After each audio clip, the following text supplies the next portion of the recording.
Hello everyone, welcome to my channel दिल की बात मोनिका के साथ। कैसे हैं आप सब लोग?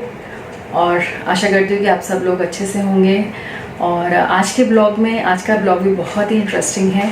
जैसे कि लास्ट ब्लॉग में मैंने एक डिस्कशन था जिसमें कि how to become a perfect wife और गुड वाइफ और गर्लफ्रेंड।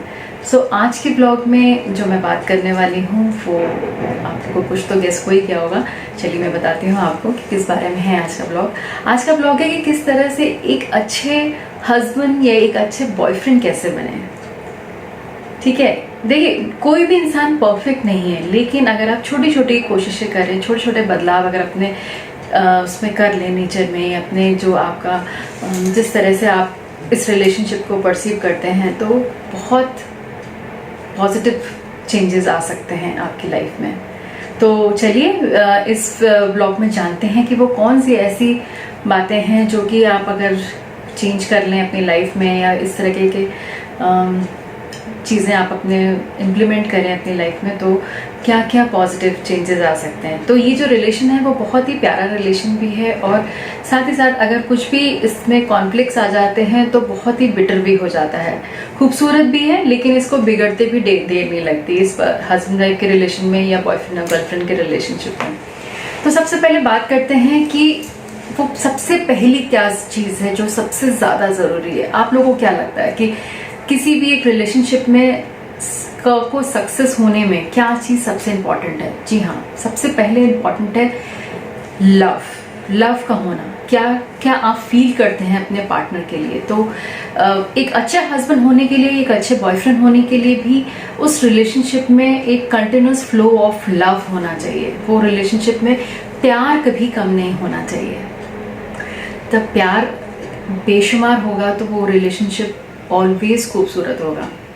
ठीक है, तो अपने लव को एक्सप्रेस करिए जैसे आपने उनके साथ कभी जिंदगी की शुरुआत करी थी। जैसे जैसे वो रिलेशनशिप ग्रो हुआ था, तो उस प्यार को कभी मत कम होने दीजिए। अगर आपको लगता भी है कि वो प्यार कहीं ना कहीं कम हो रहा है, या कुछ ऐसा है जो कि आप एक्सप्रेस नहीं कर पा रहे हैं बिकॉज ऑफ सर्टन रीजंस, आप बहुत ज़्यादा बिजी हो गए हैं, स्केड्यूल में बहुत ज़्यादा ऐसा स्केड्यूल्स हो गए हैं जिसमें कि आपको टाइम नहीं मिल रहा, तो ज़रूर टाइम निकालिए उनके लिए, अपनी वाइफ के लिए, अपनी गर्लफ्रेंड के लिए एक स्केड्यूल टाइम निकालिए जो सिर्फ और सिर्फ उनका टाइम हो।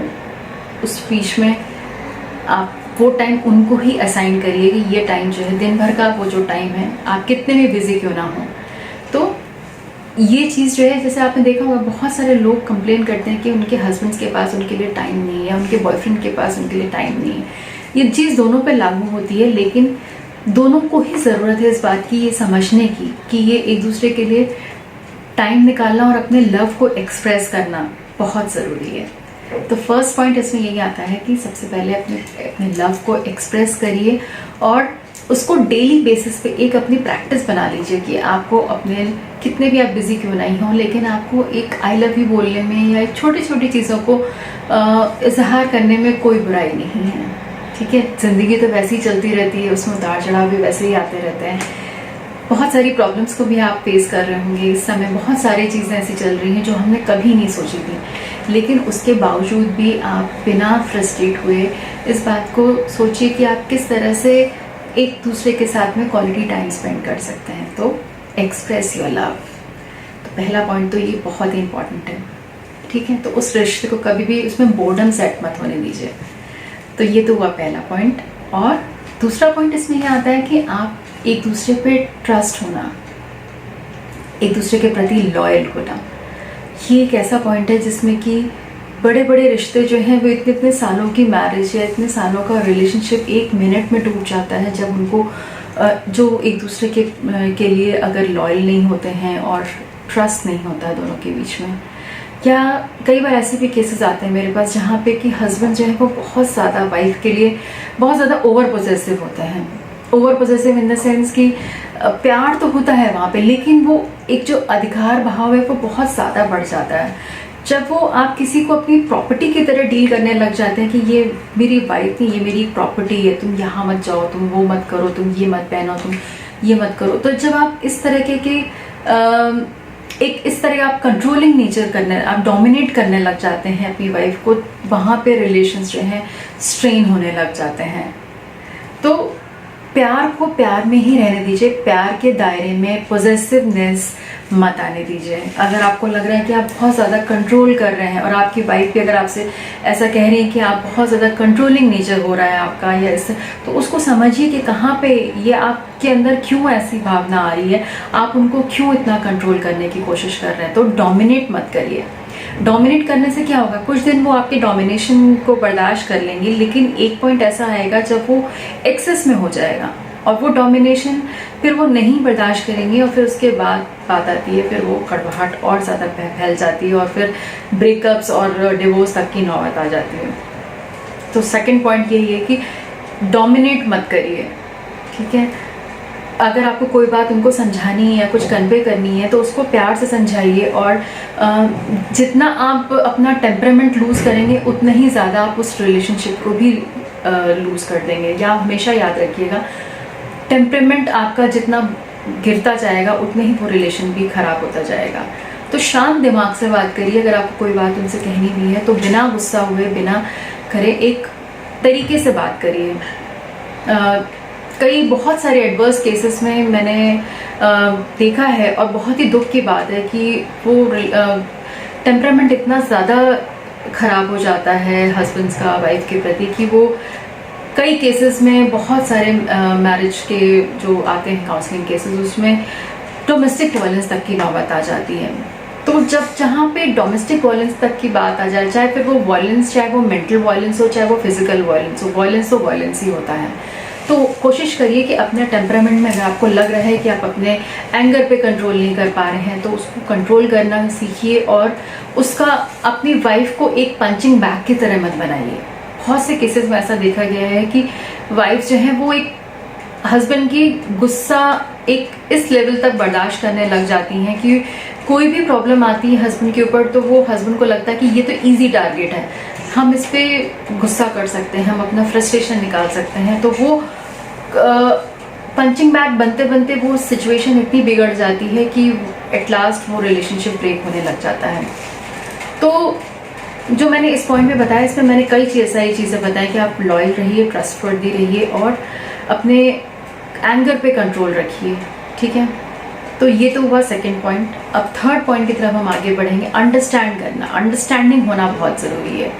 आपस में हस्बैंड को भी समझना चाहिए कि जैसे वाइफ आपका साथ दे रही है, आपको अंडरस्टैंड कर रही हैं, उसी तरह से हस्बैंड्स को भी ये सोचना चाहिए कि आप किस तरह से अपनी वाइफ को अंडरस्टैंड कर सकते हैं। और यहाँ पे मैं बॉयफ्रेंड्स की बात करूँगी जिनका रिलेशनशिप अभी शादी तक नहीं पहुँचा, आप डेट कर रहे हैं किसी को, तो कैसे आप छोटी छोटी बातों में वो अंडरस्टैंडिंग आप अपनी शो कर सकते हैं, दैट इज़ वेरी इंपॉर्टेंट। कई बार ऐसा होगा, अगर मैं बॉयफ्रेंड गर्लफ्रेंड का एग्जांपल लूँ तो अगर बहुत कई बार ऐसा होता है कि आपने कुछ कमिट किया लेकिन आप उसमें कमिटमेंट में पूरे नहीं उतर पाते हैं। मान लीजिए कोई आपने डेट प्लान करी है और आप किसी भी वजह से दोनों में से कोई भी अगर उस पर नहीं प्रेजेंट, तो इतनी अंडरस्टैंडिंग होनी चाहिए कि एक दूसरे की प्रॉब्लम्स अगर हैं तो उनको रियल में समझ सकें विदाउट गेटिंग अपसेट, ठीक है। तो यहाँ पे एक दूसरे के लिए अंडरस्टैंडिंग होना बहुत ज़रूरी है। इसी तरह से हस्बैंड वाइफ के रिलेशनशिप में भी अंडरस्टैंडिंग का होना इसलिए ज़रूरी है क्योंकि आपको रहना फिर उसी रिलेशनशिप में, आपको रहना उसी घर में है। एक दूसरे की जब आप केयर नहीं करेंगे, अंडरस्टैंड नहीं करेंगे तो वो रिलेशनशिप नहीं आगे बढ़ेगा। तो ये कुछ पिलर्स होते हैं आपकी लाइफ में जो कि आपके रिलेशनशिप को मजबूत बनाते हैं। तो ये मेरा मानना है कि जितने भी जो लोग मुझे सुन रहे हैं उस बात को देखिए। अगर आप कभी कोई ऐसा बिहेवियर आपका है जहाँ पे आप, कई बार ऐसा होता है कि किसी टेम्परामेंटल इशू की वजह से आप अपनी वाइफ को नहीं समझ पाते, तो उनको भी एज ए ह्यूमन बीइंग की तरह रिलेट करिए। ये मत समझिए कि आप वो उनकी मतलब वो आपकी वाइफ है तो आपकी हर बात को वो सुन के लेंगे, ऐसा नहीं होता। एक इक्वालिटी होनी चाहिए रिलेशनशिप में, इक्वालिटी होना बहुत ज़रूरी है। अंडरस्टैंड करिए और उनको एक इक्वल दर्जा दीजिए। अब हालांकि ये बात मैं नहीं कहूँगी, अब ज़माना बहुत तेज़ी से बदल रहा है, जो मेल फर्टिलिटी है वो भी काफ़ी इस हद तक समझने लग गई है, गर्ल्स की प्रॉब्लम्स को समझने लग गए हैं, उनके लाइफस्टाइल को समझने लगे। लेकिन अभी भी कई बार ऐसा होता है कि वो मेल ईगो जो है वो कहीं ना कहीं आगे आ जाता है, और जब मेल ईगो आगे आने लग जाता है तब वो कई सारी प्रॉब्लम्स को जन्म देने लगे। तो इस मेल ईगो को इस तरह से मत आगे कल्टिवेट करिए। अगर आपको लग रहा है कि आप उसको नहीं हैंडल कर पा रहे हैं किसी भी वजह से, तो डेफिनेटली आपको किसी मैरिज काउंसलर से या इमोशनल काउंसलर से ज़रूर मिलना चाहिए अगर आपको लग रहा है कि ये बात जो है वो आपसे नहीं संभल पा रही है। ठीक है, अब नेक्स्ट पॉइंट आता है कि इसमें फोर्थ पॉइंट ये आता है कि अपनी वाइफ के लोड, जो उनका जो हाउस होल्ड का जो लोड है उसको आप शेयर करिए, शेयर द लोड। ठीक है, तो कहने का मतलब ये है कि जैसे कि आज के सिनेरियो में अगर देखें आफ्टर कोविड सब चीज़ें इतनी तेज़ी से बदल गई हैं, कोई हाउस हेल्प नहीं है, कुछ भी नहीं है, तो आपकी वाइफ, अगर आपको लग रहा है कि आपकी वाइफ डेफिनेटली इस समय बहुत ज़्यादा प्रेशर में है, बहुत ज़्यादा काम का लोड है, तो आगे बढ़कर उनको हेल्प करिए। उनके साथ उनका लोड जो है, वो जो घर के कामों का लोड है या बच्चों को की परवरिश करने का लोड है, वो उसको शेयर कर दीजिए। तो इससे क्या होगा, इससे आपकी वाइफ को भी खुशी मिलेगी और उनको भी लगेगा कि आप उनके प्रॉब्लम्स को समझते हैं और उनके साथ कंधे से कंधा मिलाकर चल रहे हैं। तो शादी जो है वो कहते हैं ना, दो पहिए जो होते हैं गाड़ी के, दोनों पहिए जब तक उनमें बराबर बैलेंस नहीं होगा तब तक गाड़ी नहीं आगे बढ़ेगी। तो अगर किसी भी एक भी पहिए आगे पीछे, चारों पहिए जब तक बराबर नहीं चलते हैं तब तक गृहस्थी की गाड़ी भी आगे नहीं चलती है। तो दोस्तों, इसमें कहने का मतलब ये है कि ये खूबसूरत सफ़र है, इसको थोड़ी सी अंडरस्टैंडिंग के साथ में और थोड़ा सा अगर आप कुछ चीज़ों को ध्यान में रखें तो ये बहुत ब्यूटीफुली चल सकती है विदाउट एनी प्रॉब्लम्स।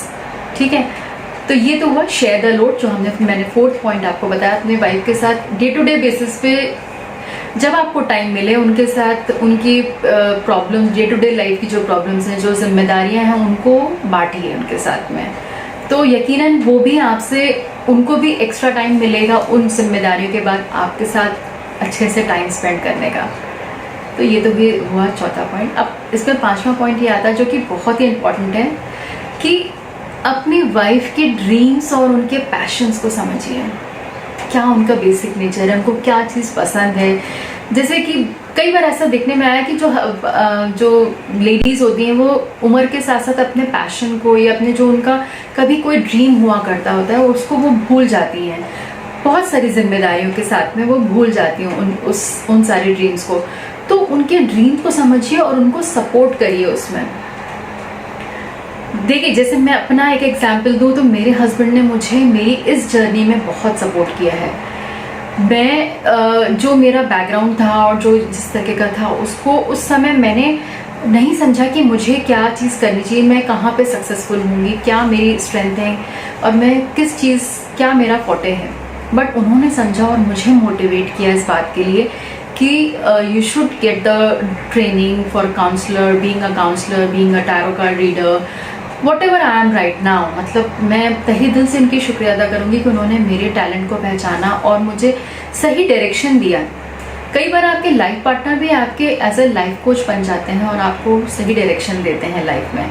तो वो बनिए अपने वाइफ के साथ। एक जब आप दोस्ती का रिश्ता होता है हस्बैंड वाइफ के बीच में, जब वो दोस्ती का रिश्ता होता है तो वो अपनी हर चीज़ को शेयर करते हैं, प्रॉब्लम्स भी शेयर करते हैं और जो अच्छा टाइम होता है वो तो शेयर करते ही हैं, बट जो उनके एस्पिरेशंस होती हैं वो भी शेयर करते हैं। तो इस तरह से इस जर्नी को जब आप एक दूसरे के भागीदार बनेंगे तभी आप सच्चे मायनों में, आप उनके सही मायनों में एक अच्छे लाइफ पार्टनर कहलाएंगे। तो ये मैंने 5 बातें जो आपको बताई, अगर आपको अच्छी लगी हो तो इस वीडियो को लाइक करिए, शेयर करिए, कमेंट करिए और मेरे चैनल को भी सब्सक्राइब करिए। ऐसी बहुत सारे छोटी छोटी बातें जो हैं वो इस चैनल पे मैं अपने चैनल के माध्यम से आप लोग के बीच में लेके आती हूँ। तो मैं उम्मीद करती हूँ कि आप इसको ज़्यादा से ज़्यादा लोगों में शेयर करेंगे। अगर मैं ये मेरी बातें किसी के रिलेशनशिप को बचा सकें और उसको एक नई दिशा दे सकें तो ये मेरे लिए किसी बड़ी उपलब्धि से कम नहीं होगा। तो इसी उम्मीद के साथ इस ब्लॉग को मैं यहीं एंड करती हूँ। और अगेन, अभी तक जिन लोगों ने मेरे चैनल को सब्सक्राइब नहीं किया है प्लीज़ सब्सक्राइब करिए और वहाँ पे बेल आइकन भी क्लिक कर दीजिए जिससे कि आपको आने वाले सारे वीडियोस आपको मिल सकें। तो चलिए फिर आप लोग सब लोग अपना ध्यान रखिए और आने वाले वीडियो में हम लोग ऐसे ही मुलाकात करते रहेंगे, ऐसे बहुत सारे ज़िंदगी से जुड़ी हुई बातों को शेयर करते रहेंगे। और आप लोग इसी तरह देखते रहिए मेरा चैनल दिल की बात मोनिका के साथ। ठीक है, टेक केयर, बाय।